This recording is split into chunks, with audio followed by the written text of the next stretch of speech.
Audiobook do livro O Homem Integral, de Divaldo Franco e Joana de Ângeles. Capítulo 15. Conflitos degenerativos da sociedade. O homem apresenta-se doente, e a sociedade, que é o corpo grupal, encontra-se desestruturada em padecimento total. As crises gerais, que procedem da insegurança individual, são, por sua vez, responsáveis por mais altas e expressivas somas de desconforto, insatisfação, instabilidade emocional do homem, formando um círculo vicioso que se repete, sem aparente possibilidade de arrebentar as cadeias fortes que o constituem.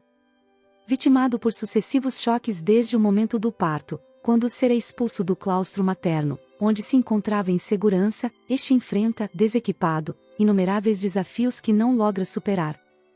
Chegando à idade adulta, ei-lo receoso, desestruturado para enfrentar a maquinaria insensível dos dias contemporâneos, em que a eletrônica e a robótica são conduzidas, porém, avançam, tomando o controle da situação e, lentamente, reduzindo ao observador das respostas e imposições digitadas, apertando ou desligando controles e submetendo-se aos resultados pré-estabelecidos, sem emoção, sem participação pessoal nos dados recolhidos. Noutras circunstâncias, ou em estado fetal, experimenta os choques geradores de insegurança, no comportamento da gestante revoltada diante da maternidade não desejada e até mesmo odiada.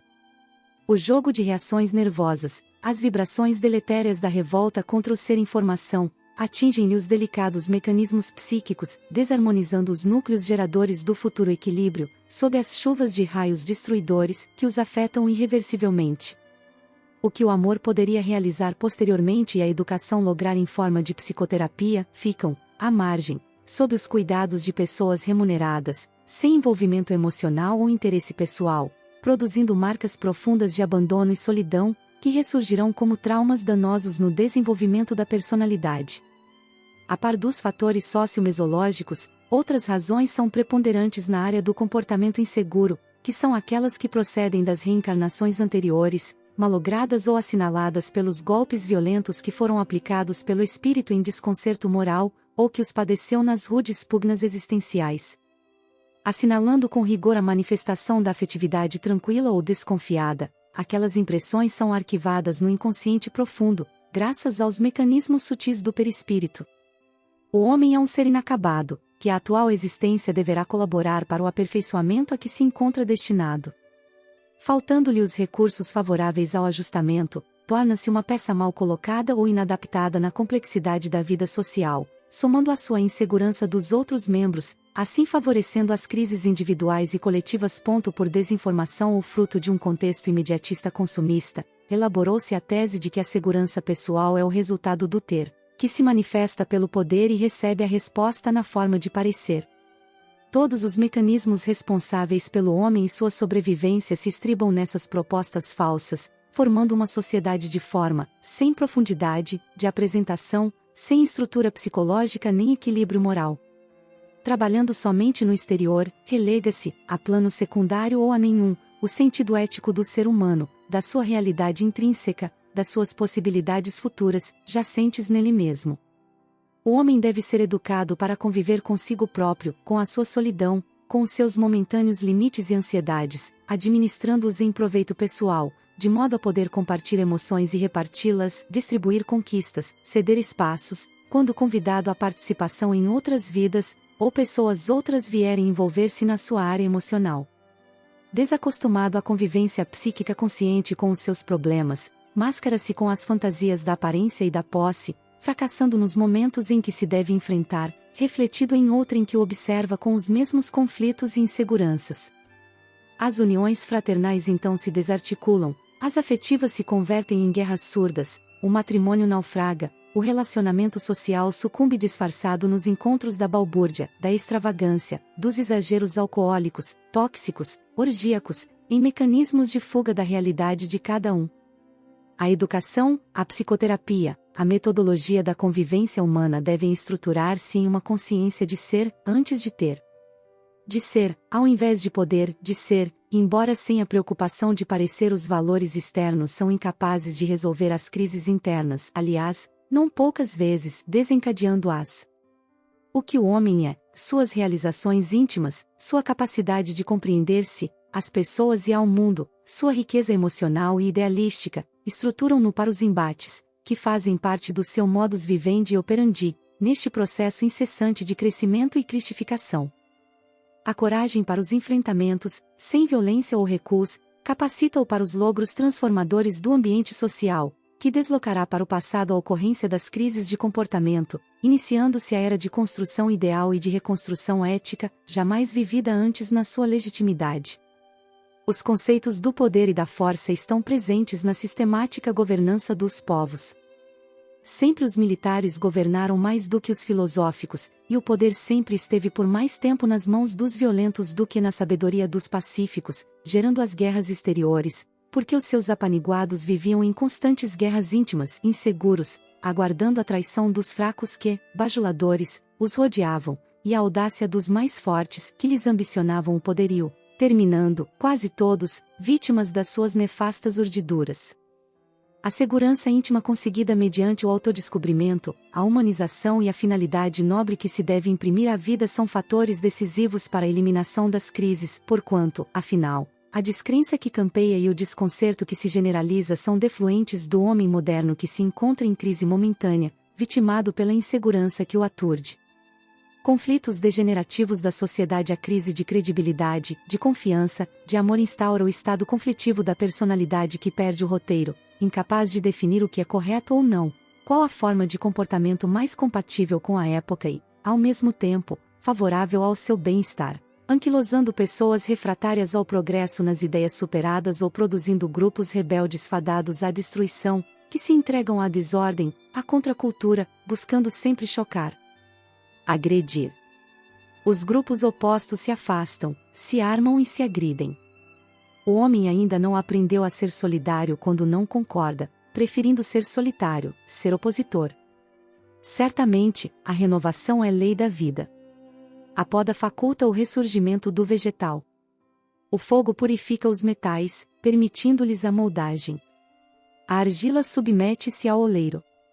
A vida social é resultado das alterações sofridas pelo homem, seu elemento essencial. É necessário, portanto, que se dê a transformação, a evolução dos conceitos, o engrandecimento dos valores. Para tal fim, às vezes, é preciso que ocorra a demolição das estratificações, do arcaico, do ultrapassado. Lamentavelmente, porém, nesta ação demolidora, a revolta contra o passado, pretendendo apagar os vestígios do antigo, vai-lhe até as raízes, buscando extirpá-las. O homem e a sociedade, sem raízes não sobrevivem. No começo, o paganismo greco-romano era uma bela doutrina, rica de símbolos e significados, caracterizando o processo psicológico da evolução histórica do homem. O abuso, mais tarde, fê-lo degenerar e a doutrina cristã se apresentou na forma de um corretivo eficaz, oportuno. A dosagem exagerada, porém, terminou por causar danos inesperados, no largo período da noite medieval, da qual algumas religiões contemporâneas ainda padecem os efeitos negativos. O mesmo vem acontecendo com a sociedade que, para livrar-se das teias da hipocrisia, da hediondez, dos preconceitos, da vilania, da prepotência, elaborou os códigos da liberdade, da igualdade, da fraternidade, em lutas sangrentas, ainda não considerados além das formulações teóricas e referências bombásticas, sem repercussão real no organismo das comunidades humanas em sofrimento. As recentes reações culturais contra a autenticidade da conduta têm produzido mais males que resultados positivos. Em nome da evolução, sucedem-se as revoluções destrutivas que não oferecem nada capaz de preencher os espaços vazios que causam. A insatisfação do indivíduo fustiga e perturba o grupo no qual ele se localiza, sendo expulso pela reação geral ou tornando-se um câncer em processo metastático. Facilmente o pessimista e o colérico contaminam os desalentos, passando-lhes o morbo do desânimo ou o fogo da irritação, a prejuízo geral. Armam-se querelas desnecessárias, altera-se a filosofia dos partidos existentes, que se transferem para a agressividade, as acusações descabidas, sem trabalho à vista para a retificação dos erros, a reabilitação moral dos caídos, para o bem-estar coletivo. Cada pequeno grupo dentro do grupo maior, sem consenso, busca atrapalhar a ação do adversário, mesmo quando benéfica, porque deseja demonstrar-lhe a falência, movido pelos interesses personalistas em detrimento do processo de estabilidade e crescimento de todos. O personalismo se agiganta, as paixões servis se revelam, o idealismo cede lugar à vileza moral. A predominância do egoísmo em a natureza humana faz-se responsável pelo caos em volta, no qual os conflitos degenerativos da sociedade campeiam. Surgem as plataformas frágeis em favor do grupo desde que sob o comando e a alternativa única do ególatra, que alicia outros semelhantes, que se lhe acercam, igualmente ansiosos por sucessos que não merecem, mas que pleiteiam. Inseguros, incapazes de competir a céu aberto, honestamente, aguardam na furna da própria pequenez, por motivos verdadeiros ou não, para incendiarem o campo de ação alheia, longe dos objetivos nobres, porém reflexos dos seus estados íntimos conflituosos. Não se tornam adversários leais, porque a inveja, antes, os fizera inimigos ocultos que aguardavam ensejo para desvelarem-se. Face às distonias pessoais de que são portadores, decantam a necessidade do progresso da sociedade e bloqueiam-no com astúcia, a desarticulação de programas eficientes, antes de testados, atacando-os vilmente aos seus portadores, a quem ferem pessoalmente, pela total impossibilidade de permanecerem no campo ideológico, já que não possuem idealismo. Estimulam a dissensão, porque os seus conflitos não os auxiliam a cooperar, entretanto, os motivam a competir. Não podem trabalhar a favor, porque os seus estímulos somente funcionam quando se opõem. Em razão da insegurança pessoal desconfiam dos sentimentos alheios e provocam distúrbios que se originam em suspeitas injustificáveis, a soldo do prazer mórbido que os assinala. O conflito íntimo é matriz cancerígena no organismo humano em constante ameaça ao grupo social. Cabe ao homem em conflito revestir-se de coragem, resolvendo-se pelo trabalho de identificação das possibilidades que dispõe, ora soterradas nos porões da personalidade assustada. Sentindo-se incapaz de enfrentar-se, a busca de alguém capacitado a apontar-lhe o rumo e ajudá-lo a percorrê-lo é tão urgente quão indispensável.